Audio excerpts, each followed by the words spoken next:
ستړي مشئ شپه مو په خیر. تاسو د شمشاد مهالنۍ خبري ټولګه ګورئ. په پیل کې هم پام وکړئ د څو مهمو خبرونو سرټک.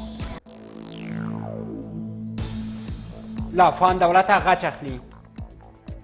کندوز کې وسلوالو 10 مسافر وژلي او نور یې یرغمل کړي. بېرحمانه توګه دغه 10 نفره په شهادت رسولي.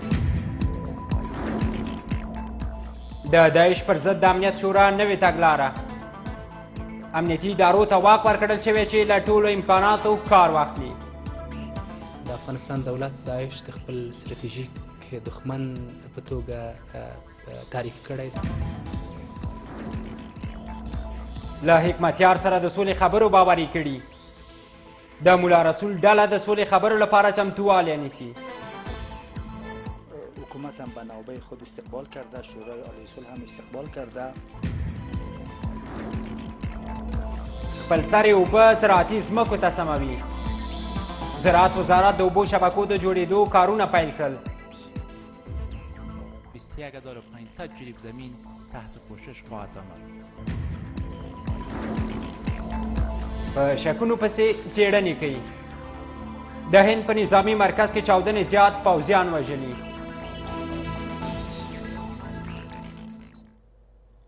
اوس هم بشپړ خبرونه. وسلوالو طالبانو کندوز کې له مسافر وړونکو موټرو څخه ښکته شوي 10 وژلي دي. وسلوالو طالبانو تېره شپه کندوز کې له 3 موټرو 170 کسان ښکته کړي چې 10 د امنیتي سرتیرو په نوم وژلي، 20 ورسره بندیان دي او نور کسان یې خوشي کړي دي. د کندوز پولیس وایي نیول شوي کسان ملکیان دي او دوی د خلاصون لپاره عملیات پیل کړي دي. تېره شپه شاوخوا 2:30 بجې د کندوز مرکز او علیاباد ولسوالۍ ترمنځ په عمرخیلو سیمه کې وسلوالو طالبانو له 3 موټرو څخه شاوخوا 170 کسان ښکته کړي او د ځان سره یې بیولي وو. چارواکي وایي د برمته شویو کسانو له ډلې 10 یې وژل شوي، شاوخوا 20 یې اوس هم د وسلوالو په ولکه کې دي او پاتې نور یې د هغوی له منګولو ژغورل شوي دي. تقریبا 170 نفره چې دی ویل کېږي د مسافرینو سورلۍ وي د انتقال کړي وي، ګناه خلک دي چې دی نه پولیس دي نه اردو دي. ډېر په بېرحمانه توګه دغه 10 نفره په شهادت رسولي چې 9 نفره جسدونه یې موږ ځان سره انتقال کړي او 1 نفر یې چې ویل کېده هلته د ولس خلکو لیدلی و په سیم کې لو کړی. د امنیت امیر وایي هغه کسان چې دمګړۍ د وسلوالو په ولکه کې دي دوی یې د خلاصون لپاره چاڼیز عملیات پیل کړي چې د وسلوالو له اسارته یې راخلاص کړي. تقریبا در حدود 15 الی 18 نفر پیش الباقی مانده. دیگه عملیات‌های مردم ساحه چهاردره و دریا جریان داره. امیدوار هستیم که دیگه‌شان هم نجات بدیم و به خانه و فامیلای خود بسپاریم. د کندوز د ولایتي شورا غړي هم د حالات اندېښمن کړي او له مرکزي حکومته د امنیت د ټینګښت غوښتنه کوي. خب خواست ما توجه جدی به امنیت شاهراه کندوز بغلان است و کندوز تخار است. به صراحت بازم میگم که خواست جدی ما از حکومت مرکزی از دولت افغانستانی است که لطفاً حداقل شاهراه را بروی مردم مسئول داشته باشند. وسلوال طالبانو بیا د دې پیښې تایید کړي او وایي وژل شوي کسان ټول په کمانډو او عامه نظم پولیسو پورې تړاو درلود چې غوښتل یې شخصي لباس کې کندوز ته داخل شي. طالبان وایي د نورو مسافرو سره کار نه لري او د برمته شویو د هویت د ثابتېدو په اړه یې هم پلټنې پیل کړي دي. عبدالله ساحل، شمشاد رادیو ټلویزیون، کندوز. د افغانستان ملي امنیت شورا د داعش سره د جګړې لپاره یوه پوځي تګلاره تصویب کړې ده. نوې تګلاره کې امنیتي ځواکونو ته پوره واک ورکړل شوی چې د دې ډلې د ځپلو پر ضد له ټولو امکاناتو ګټنه وکړي. شنونکي سپارښتنه کوي چې امنیتي ادارې د پالیسۍ له مخې هغه کسان هم تعقیب کړي چې په تورو ښیښو موټرو او چورلکو کې له یوې سیمې بلې ته وسلوال لیږدي. د داعش پر ضد د امنیت شورا پوځي پالیسي. داعش وسلواله ډله چې تر ډیره په ختیځ ننګرهار کې پټنځایونه لري له تېر 1.5 کال را په دې خوا یې دغلته د خلکو ژوند له کړاو سره مخ کړی او ډیرو خو یې له ویرې سیمې پرېښي دي. امنیت شورا په یو تازه اقدام کې د داعش د نابودۍ لپاره تګلاره تصویب کړې چې افغان امنیتي ځواکونو ته د دې ډلې د ځپلو لپاره زیات صلاحیت ورکړل شوی.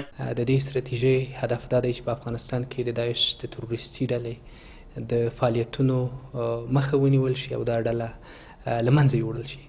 د افغانستان دولت داعش د خپل ستراتیژیک دښمن په توګه تعریف کړی دی او داعش نه یوازې د افغانستان بلکې د سیمې د هیوادونو لپاره هم یو خطر دی. داعش وسلواله ډله چې په یو نړیوال ګواښ اوښتې په افغانستان کې له تېر 1.5 کال پښې ټینګې کړي. دې ډلې په لومړي ځل په ختیځ ننګرهار کې یو شمېر قومي مشران په بمونو والوځول چې وروسته داعشیانو هم پکې خپل سرونه وبایلل. پوځي کارپوهان د داعش پر ضد د جوړې شوې پالیسۍ د ملاتړ ترڅنګ حکومت ته ځینې سپارښتنې لري. چې موږ شورای امنیت به دا صلاحیت ونه لري چې د امریکانو موټر تلاشي کړي، د انګریزانو موټر تلاشي کړي، ځکه هغوی په دې کې داعش دخوا وړي، یا یې تیارې تلاشي کړي یا یې هلیکوپټرې تلاشي کړي، او ډېر زیاتې بیلګې موجودې دي چې په تیارو کې، په هلیکوپټرو کې، په تورو شیشو موټرو کې دوی وړي راوړي. د افغانستان په رهبرۍ کې په اراده کې هیڅ شک نشته، مګر په کوزه کچه باندې په نظامیانو کې ځینې مشکلات شته، خو باید د لوړه رهبري باید دې مسلې ته ډېره زیات توجه وکړي ترڅو چې اوس کولی داعش په افغانستان کې مهار کړي. د ولسي جرګې او ولسوالۍ شوراګانو ټاکنې د امنیت شورا د ناستې بله مهمه موضوع وه چې پکې امنیتي ادارو ته د امنیت او مالی وزارت ته د بودجې د برابرولو امر شوی. حکومت وحدت ملی در حال آمادگی برای برگزاری انتخابات ولسی جرگه و شوراهای ولسوالی می باشد. بر اساس فیصله شورای امنیت ملی وزارت داخله وظیفه گرفته است تا پلان‌های امنیتی و وزارت مالیه روی ارزیابی منابع مالی انتخابات کار می‌کند. همچنان رئیس جمهور در نشستی که با رؤسای مجلسین داشتند روی تسریع در روند برگزاری انتخابات صحبت فرمودند. د ټاکنو خپلواک کمیسیون د ولسي جرګې او ولسوالیو ټاکنو نیټه د روان کال د میزان 15 اعلان کړي. شنونکي د ټاکنو په نظام کې د اصلاحاتو پر سر جنجالونه د راتلونکو ټاکنو په مخ کې خنډ بولي او باور نه لري چې سږکال به ټاکنې وشي. له حکمتیار سره تر هوکړې وروسته اوس د ملا رسول ډله غواړي له افغان دولت سره سوله وکړي. د سولې عالي شورا وایي د ملا رسول ډلې سره د سولې خبرو نقشه جوړیږي او ژر ده چې خبرې ورسره پیل شي.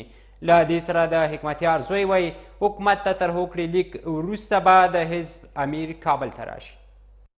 د ملا عمر له وژل کېدو وروسته طالبانو ترمنځ خپل منځي اختلافات پیدا شول. د ملا رسول په مشرۍ یوه ډله ترې بیله شوه او اوس چې ملا منصور ووژل شو د ملا رسول ډله غواړي له افغان دولت سره د سولې خبرې وکړي. د سولې عالي شورا وایي له ملا رسول ډلې سره د سولې د خبرو لپاره نقشه جوړه شوې او ژر ده چې د خبرو لپاره ځای هم مشخص شي. حکومت هم به نوبه خود استقبال کرده، شورای عالی صلح هم استقبال کرده و احتمالا در روزهای نزدیک در روزهای آینده با پخش اعلامیهشان به اصطلاح روی به اصطلاح نقشه‌ای که با اونا چطور به اصطلاح در کجا به میز مذاکره بنشینن و هیئت‌ها به چه سویه باشن شاید شروع شود. د سولې عالي شورا باور لري چې په روانه او یا راتلونکې اونۍ کې د حکمتیار استازي به د هوکړه لیک سره کابل ته راشي او ولسمشر به هم ورباندې لاسلیک وکړي. مشخص کردن روزی از این هنوز قبل از وقت است، ولی به خاطر از اینکه شرایط و ظروف افغانستان را همه ما شما میدانیم، از این لحاظ بگوییم بهتر است که در جریان هفته یا اوایل هفته آینده هیئت حزب اسلامی با اون نسخه برمیگردد. له دې سره د حکمتیار زوی وایي هوکړه د حزب اسلامي شورا په میز تر بحث لاندې ده او دی راغلی چې د حزب د امیر د راتګ لپاره تابع ونیسي. اوس خو دلته کوشش کوو چې انشاءالله هغه څه زمینې چې دي هغه ورته مساعد شي د هغوی د راتګ لپاره، لیکن دا کار زیات غواړي په خاطر باندې دلته د حزبیانو سره په همدې باندې په داخل کې مشورې روانې دي چې په دې باندې څه ترتیبات نیولی شو. کابل ته د حکمتیار راتګ ته زیات خلک په تمه دي او باور لري چې په راتګ سره به وضعیت یو څه ښه شي. له حکمتیار سره د سولې د خبرو لومړنۍ تجربه ده او باور دا دی چې دغه کار به د سولې پر پروسه باور زیات کړي او نورې وسلوالې ډلې به هم کابل کې له افغان دولت سره مخامخ خبرو ته کښیني. د افغان دولت او حزب اسلامي ترمنځ د سولې د خبرو بریالیتوب دغې پروسې باندې باور زیات کړی دی. مشرانو جرګه وایي له حزب اسلامي سره تر سولې وروسته ځینې وسلوالې ډلې هم غواړي چې د سولې خبرو ته کابل کې کینی. سناتوران له حکومت غوښتنه کوي چې د سولې لپاره برابر شوي فرصت څخه ګټه واخلي او ټولې وسلوالې ډلې سولې ته وهڅوي.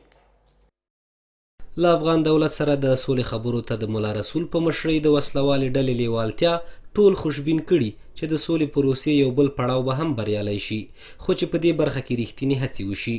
سناتوران باور لري چې له حزب اسلامي سره د خبرو بریالیتوب وسلوالې ډلې د سولې په پروسه باوري کړي او هڅې دې وشي چې له دې فرصته ګټه واخیستل شي. هغه څرګندونې چې د ملا رسول معاون نیازي صاحب کړي دي د صلح په ارتباط چې د افغان حکومت سره مو صلح ته حاضر یو او یو څه شرایط لرو. نو بیا په ملي وحدت حکومت نه غږ کوم چې لکه د حزب اسلامي سره چې افغاني خبرې شروع کړي نو داسې انتظار دغه ته ونه باسي او زرت ذرایع د یو ګروپ سره چې د ملا نیازي تر غلاندې دی باید دغه خبرې سره شروع شي. ډیر کله له دې ځایه پر حکومت توندې نیوکې کېدې، خو د نن ورځې یوه نیوکه دا وه چې دولتي پوستونه په پیسو خرڅېږي چې خلک یې سخت اندېښمن کړي دي. هنوز هم فساد در ادارات دولتی بخصوص در مقرری ها و در تقرری ها جریان داره. د هلمند د جګړې او وروستیو بریدونو په اړه د سناتورانو اندېښنه دا وه که مرستې ونه رسیږي هلمند سقوط کوي. د هلمند په ولایت کې وړ مشپه 15 نفره سربازان زموږ د پشهادت رسیدلی دي او دغه سربازانو د جملې څخه د سپر محمد اکا چې د مالی پولیس قومندانو د 20 نفرو سره در اوسه پورې د دوی جسدونه د طالبانو په سیمو کې په دار زړیږي. هلته د هلمند نظامی شورا یا د هلمند هغه لوړپوړي چارواکي خپل پکړونو کې پاتې راغلي دي، صرف تشریفاتي کارونه کوي، صرف مطبوعاتو مسؤلینو ته د درواغو راپورونه ورکوي. د هلمند په اړه ویل کېږي چې وسلوالو خپلو بریدونو ته زور ورکړی او په نادلي او یو شمېر نورو ولسوالیو کې ځینې سیمې له امنیتي ځواکونو نیولي دي. تېره ورځ ولایتي شورا اندېښنه ښودلې وه چې امنیتي ځواکونه همغږي نه لري او لښکرګاه ښار د سقوط له ګواښ سره مخ دی، خو والي په دې تړاو اندېښنې بې ځایه بللې وې.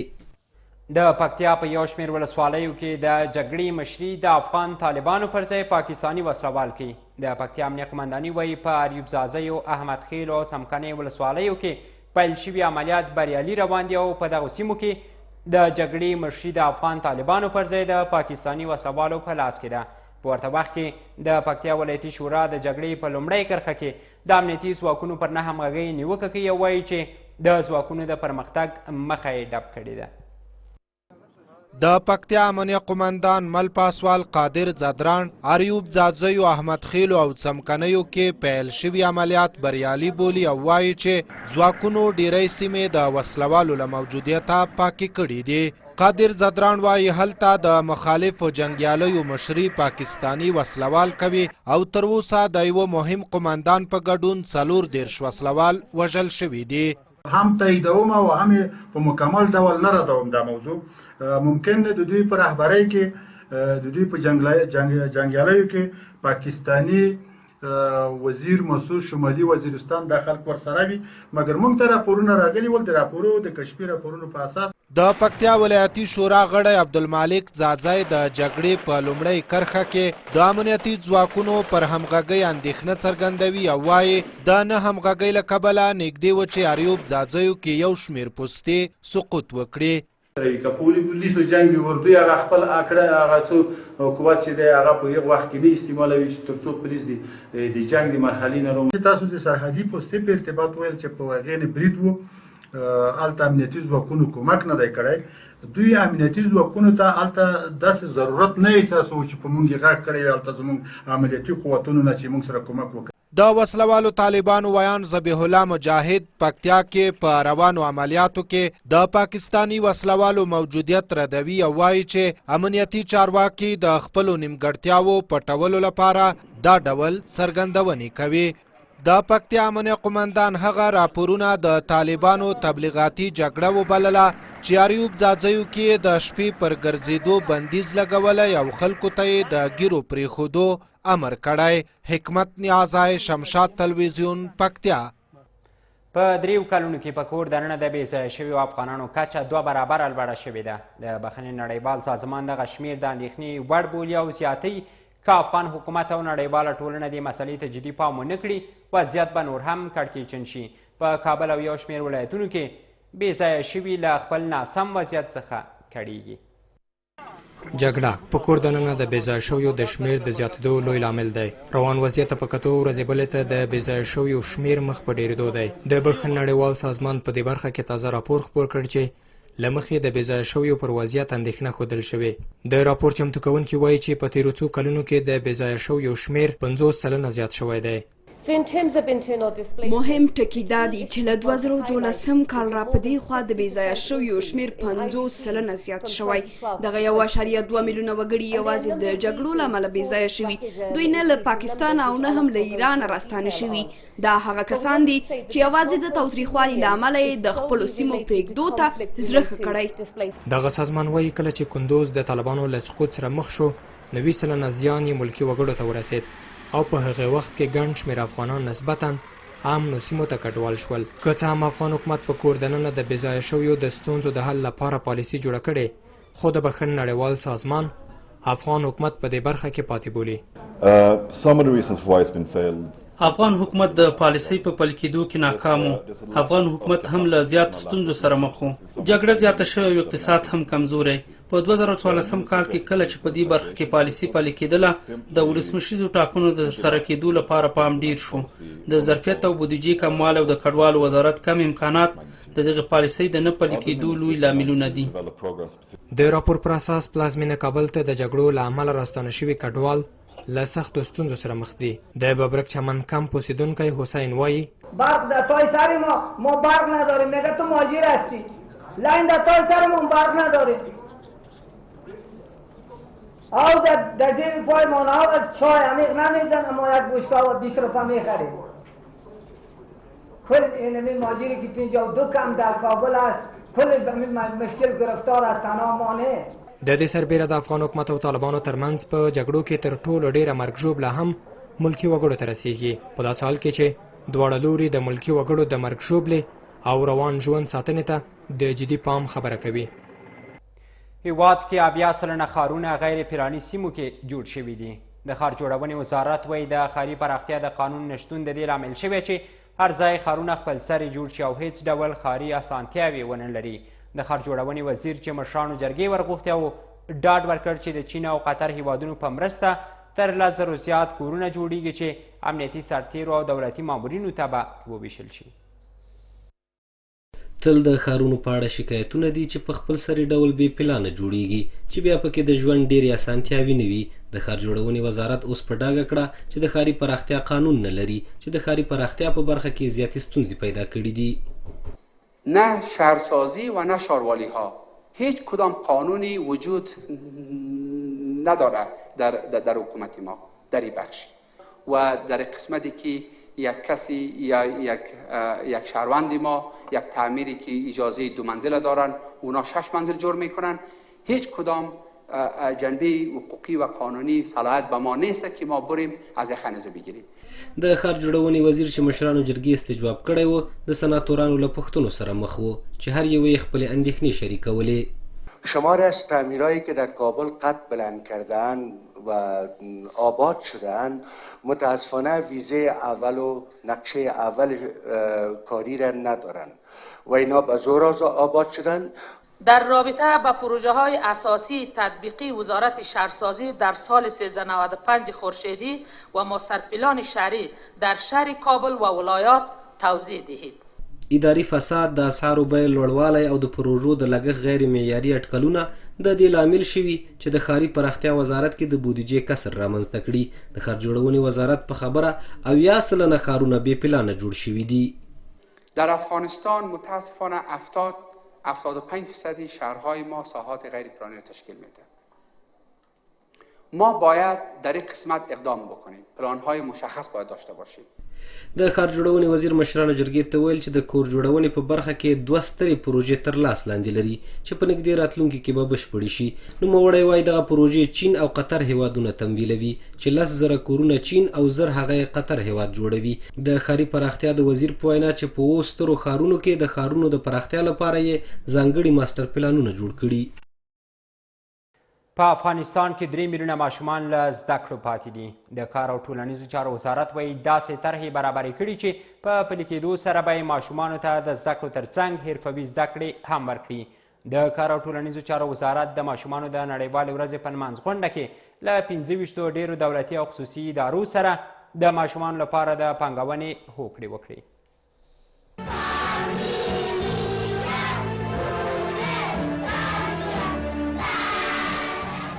زیات شمېر افغان ماشومان چې له زده کړو بې برخې دي درندو کارونو ته یې مخه کړې او د کورني اقتصاد لپاره کار کوي. د کار او ټولنیزو چارو وزارت د ماشومانو د ژوند د بهبود لپاره له 25 دولتي او خصوصي ادارو سره هوکړې لاسلیک کړې.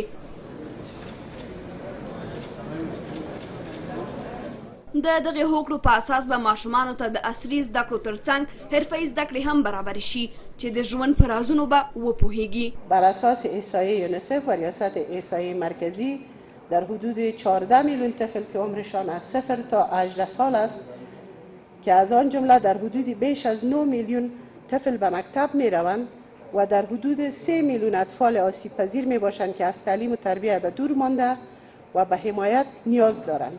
د ماشومانو ورځ نمانځ غونډې په مناسبت جوړه شوې غونډه کې ماشومانو ته پیغامونه ولوستل. ما خسته از جنگیم، از تیر و تفنگیم، از چال و نینگیم، عاقبت ما چی میشود؟ ما چرا بینوا شدیم، محتاج او با ما شدیم، به پاکستان دا شدیم، عاقبت ما چی میشود؟ د کار او ټولنیزو چارو وزارت د معلوماتو په اساس د تیر کال راهیسې له بېلابېلو سیمو بېوزله ماشومان راټول کړي او ښوونځیو ته شامل کړي چې شمېر یې تر 500 زرو زیات دي. اقتصادي خبرونه هم شته خو تر ځنډ وروسته.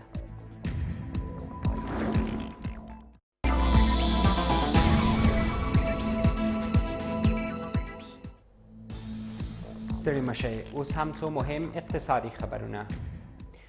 د کراچۍ بندر سیال چابهار به د افغانستان، هند او ایران اړیکې پراخې او ورغوي. اقتصاد پوهانو دا څرګندونې د علومو اکاډمي د سیمه ییزو مطالعاتو مرکز لخوا د چابهار بندر د اقتصادي او سیاسي ارزښت په اړه په یوه کنفرانس کې وکړې. دوی ویل پاکستان چې له کراچۍ بندر یې تل د سیاسي وسیلې په توګه کار اخیستی، تر دې وروسته به پر دغه بندر د افغانانو تکیه راکمه شي. د علومو اکاډمي غړو او اقتصادي کارپوهانو دلته د چابهار بندر په سیاسي او اقتصادي ارزښت خبرې وکړې. دوی ویل افغانستان به د کراچۍ بندر له محتاجۍ خلاص شي، خو له چابهار بندره به ډیره ګټه هغه وخت پورته شي چې امنیتي ثبات ټینګ او افغانستان خپل زیربنایي بنسټونه ورغوي. د دې پروژې موفقیت موږ د پاکستان د فشار نه چې ترانزیتي لاره یې همیشه د یوې سیاسي وسیلې په توګه په افغانستان باندې کارولې ده، د هغې نه هم تر یوه حد موږ د دې نه خلاصون پیدا کوو. پاکستان همیشه بندر کراچی را به مثابه یک بندر یک حربه سیاسی و اقتصادی بالای افغانستان تحمیل میکرد. د سیمه ییزو مطالعاتو د مرکز مشر بیا وایي پر افغانستان تل ترانزیټي لارې د سیاسي فشارونو په توګه کارول شوي او اوس افغان حکومت ته پکار ده چې له ایران سره دا خبره سپینه کړي چې له دغه بندره به سیاسي استفاده نه کوي. مسله دا ده چې د تاریخ په اوږدو کې ترانزیت د افغانستان په سیاسي مسایلو کې د افغانستان لپاره د نورو هیوادونو لوري د فشار د یوې سیاسي الې په توګه کارول شوی دی. اوس مسله دا مطرح کیږي چې آیا چابهار به هم د کراچۍ د بندر په څیر د مجبوریتونو او ځینو مقطعي او سیاسي مشکلاتو پر اساس پر افغانستان د فشار د سیاسي الې په توګه وکارول شي که نه؟ نازیوی په اقتصادي برخه کې بې باورۍ د سیمې د هیوادونو د اقتصادي پراختیا پر وړاندې خنډونه دي. خو نور بیا وایي د چابهار په جوړېدو به د افغانستان صادرات زیات شي، خو که دغه لاره سمه مدیریت نشي ډیره ګټه به ایران ترې واخلي. رای چابهار، بندر چابهار از طرف افغانستان خوب مدیریت نکنیم، عوض از اینکه به نفع ما تمام شود میتونه فوق العاده زیاد به ضرر ما تمام شود و افغانستان یک لطمه خیلی بزرگ اقتصادی بزنه. د چابهار بندر د پراختیا هوکړه لیک د روانې غبرګولې میاشتې په دریمه په ایران کې لاسلیک شو. د معلوماتو له مخې په چابهار کې تیر کال افغان سوداګرو ته 50 هکتاره ځمکه بیله شوې او 130 افغاني شرکتونو پکې د فعالیت لپاره نوملیکنه کړې ده. د کرنې وزارت هڅې پیل کړي چې د اوبو د ضایع کېدو مخه ونیسي او کرنیزې ځمکې پرې خړوبه کړي. دا چې څنګه کولی شي د خپل سر اوبو مخه ونیول شي. د کرنې وزارت په 15 ولایتونو کې د اوبو لګونې د 10 شبکو د بیارغونې تړونونه لاسلیک کړل. د دغې پروژو په بشپړېدو سره به زرګونه جریبه ځمکه خړوبه شي او نږدې 3000 کورنۍ به ترې ګټه واخلي. افغانستان کې له سیندونو ورهاخوا واړه نهرونو او ویالو کې هم خپل سرې اوبه ځي چې تر څنګ ځمکې للمي پرتې وي. د کرنې وزارت اوس هڅې پیل کړي چې یو شمېر ولایتونو کې د اوبو شبکې فعالې کړي چې د خپل سر اوبو مخه ونیسي او للمي ځمکو ته اوبه ورسوي. له دغو شبکو 5 په بغلان، 1 په کاپیسا، 2 په کونړ، 6 په لغمان او 6 په ننګرهار کې جوړیږي. در حدود 43000 هکتار زمین یا 21500 جریب زمین تحت پوشش خواهد آمد و همچنان با تطبیق این پروژه 70% از ضایعات آب جلوگیری خواهد شد. علاوه 10% زمین‌هایی که قبلا آبیاری نمی‌شد تحت آبیاری خواهد آمد. زمین‌هایی که خشک بود داخل ما نمیتونست که آب به اونجا برسانه. له دې سره دغه وزارت خبر ورکړ چې په راتلونکو کلونو کې ورته پروژې به په نورو ولایتونو کې هم پلي کیږي. سال جاری در حدود 200 پروژه آبیاری در سرتاسر افغانستان تطبیق می شود که از جمله 200 پروژه 90 پروژه از توسط پروژه تنظیم آب در مزرعه که می پروژه‌ای که امروز ما اینجا جمع شدیم به خاطر عقد 20 قرارداد تطبیق خواهد شد. باقی 110 پروژه دیگه از او از طریق ریاست آبیاری ما په ولسی جرګه کې د بغلان او کونړ استازي د کرنې پیاوړتیا لپاره د اوبو لګونې شبکې جدي اړتیا ګڼي او د نورو ورته پروژو غوښتنه کوي. بزګران وایي که د کرنې وزارت دغه ډول پروژې په سیمو کې پلي کړي د زراعتي ځمکو حاصلات به ورسره ښه شي او په کال کې به له ځمکو زیات حاصلات اخلي. د نړۍ مهم خبرونه هم شته خو تر ځنډ وروسته.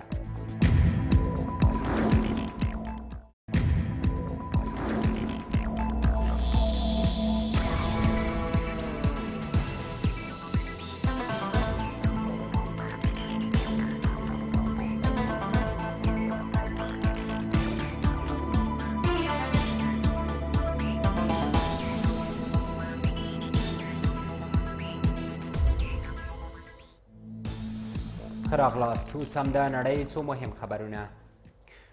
د هند لویدیځ ته د یو پوځ د نظامي مهماتو په یوه څیرمه کې د درنې چاودنې له امله نږدې 40 هندي پوځیانو ته مرګ ژوبله واوښته. هندي چارواکي وایي په وژل شوو کسانو کې 2 جګپوړي نظامي چارواکي هم شامل دي. د هند دفاع وزارت ویلي د چاودنې په اړه یې څېړنې پیل کړي دي. د هند لویدیځ ته په مهر اشترا ایالات کې ناګپور ته څیرمه د دغه هیواد د پوځ د نظامي مهماتو په یوه څیرمه کې د چاودنې له امله لږ تر لږه 19 پوځیان ووژل شول او 19 نور پکې ټپیان شول. د هند چارواکو ویلي پولګان زیرمه د هند د پوځ د نظامي مهماتو له لویو زیرمو څخه ګڼل کیږي. راپورونه وایي په وژل شوو پوځیانو کې 2 تنه لوړپوړي نظامي چارواکي دي. د هند دفاع وزارت ویلي د وسلو نظامي مهماتو په یاده زیرمه کې د چاودنې د زیانونو په اړه یې تر اوسه هم څېړنې روانې دي. د راپورونو له مخې تر چاودنې وروسته یادې زیرمې ته له نږدې سیمو په زرګونو کورنۍ بېځایه شوي دي. د یو شمېر ټپیانو روغتیایي حالت نازک ښودل شوی او کیدای شي د وژل شوو کسانو شمېر تر دې هم واوړي. تر دې دمه د چاودنې اصلي لامل نه دی څرګند شوی خو په اړه د هند د حکومت څېړنې روانې دي. د ترکیې ولسمشر په فرانسه کې د وروستیو لاریونونو پر وړاندې د فرانسې د حکومت پر دریځ نیوکې وکړې. د ترکیې ولسمشر رجب طیب اردوغان د فرانسې د حکومت لخوا د تاوتریخوالي د غندلو ترڅنګ لویدیځې رسنۍ د ورته پیښو په نه خپرولو تورنې کړې. په ورته وخت کې د ترکیې د بهرنیو چارو وزیر ویلي ډیر ژر به په لیبیا کې خپل سفارت پرانیزي. د ترکیې ولسمشر رجب طیب اردوغان د فرانسې په پلازمینه کې د وروستیو لاریونونو په اړه اندېښنه څرګنده کړه او د لاریون کوونکو پر وړاندې د فرانسې د حکومت لخوا تاوتریخوالي په کلکه وغندل. ولسمشر رجب طیب اردوغان د ترکیې په استانبول ښار کې یوې غونډې ته په وینا کې د بشري حقونو پر سازمانونو غږ وکړ چې په فرانسه کې د لاریون کوونکو پر وړاندې د حکومت لخوا د تاوتریخوالي په تړاو جدي هڅې وکړي. اردوغان همداراز پر لویدیځو رسنیو نیوکې وکړې او زیاته یې کړه چې د فرانسې د لاریونونو په شان ورته بیلابیل موضوعات نړۍ ته نه خپروي. په فرانسه کې وروستي لاریونونه څو ځله له پولیسو سره په تاوتریخوالي واوښتل او پکې ګڼ شمېر کسان ټپیان شول. د یو بل خبر له مخې د ترکیې د بهرنیو چارو وزیر لیبیا ته د خپل سفر په ترڅ کې ویلي ترکیه غواړي په لیبیا کې د ملي یووالي حکومت تر جوړېدو وروسته په دغه هېواد کې خپل سفارت پرانیزي. په لیبیا کې د ملګرو ملتونو په ملاتړ د ملي یووالي حکومت تر جوړېدو وروسته د تونس، لویدیځې اروپا، فرانسې او برېټانیا په ګډون یو شمېر نورو هېوادونو هیلهمندي ښودلې چې په لیبیا کې به خپل سفارتونه بیرته پرانیزي. اوس هم سپورتي خبرونه.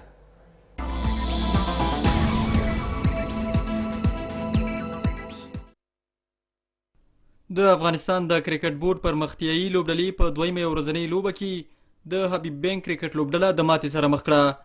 نن ورځ د دغې لوبې پچه د پرمختیایي لوبډلې لوبډلمشر نجیب الله زدران وګټله او لومړی د توپ اچونې پرېکړه وکړه. د پاکستان حبیب بینک کرکټ لوبډلې په لومړۍ پاړۍ کې د افغان بالرانو مقاومت ونه کړ او په وروستي اوور کې د ټولو لوبغاړو په سوځېدو سره 220 منډې هدف ورکړ چې امام الحق 15 او امجد افریدي 23 منډې وکړې. په افغان توپ اچونکو کې شرف الدین اشرف 3 او رحمت شاه زرمتی او جاوید احمدي 2 لوبغاړي وسوځول. ټاکلی هدف افغان پرمختیایي لوبډلې د لوبې په 40 اوور کې د 4 لوبغاړو په سوځېدو پوره کړ.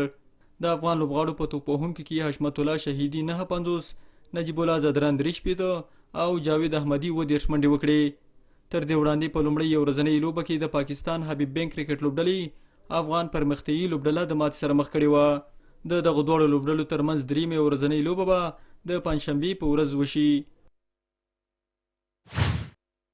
د افغانستان د والیبال ښځینه ملي لوبډله وایي سره له دې چې دوی منظم تمرینات کوي خو بیا هم په تیرو 15 کلونو کې یوازې 2 ځل بهرني سفرونه کړي. د والیبال د ښځینه ملي لوبډلې روزونکي دیانا سکندري وایي دوی د اونۍ هرې 3 ورځې تمرینات کوي خو اولمپیک او د بدنی روزنې ریاست دوی ته بهرني سفرونه نه دي برابر کړي. مدت 15 سال میشه که موضوعیت ملی را حاصل کردیم. در این مدت 15 سال ما 2 مسابقه داشتیم 2 سفر. ما از مقامات زیرسالا خواهشمندیم که همین امتیازات بانوان چرا برای خودشان داده نمیشه. ښځینه والیبالرانې هم وایي دوی لیواله دي چې په اسلامي هیوادونو کې د والیبال لوبې وکړي خو تر اوسه ورته زمینه نه ده برابره. د والیبال لوبغاړي شیبه وایي دوی په خپلو کې منظم تمرینات کوي ترڅو په راتلونکي کې نور هم پرمختګ وکړي. هغه وایي سره له دې چې اولمپیک د دوی سره مرسته کړي خو د دوی د اړتیا لپاره بسنه نه کوي. مشکلات وسایل سپورتی است که از رئیس ما خواهش میکنیم در عرصه وسایل ورزشی و سپورتی ما بیشتر کمک هم کردن. بسیار تشکر میکنیم زیاتی چیزای ما را خواستای ما را پوره کردن. نه دا چې د والیبال ښځینه ملي لوبغاړي نړیوالو لوبو څخه د بېبرخۍ شکایت کوي بلکې دوی وایي د اولمپیک ملي کمیټې او د بدني روزنې ریاست د دوی اسریه هم له تېرې جدي میاشتې ځنډولې چې دوی له مالي ستونزو سره مخ کړي. له تاسو ټولو په مننې سره خبري ټولګه همدومره وه. تر بیا ښه شپه.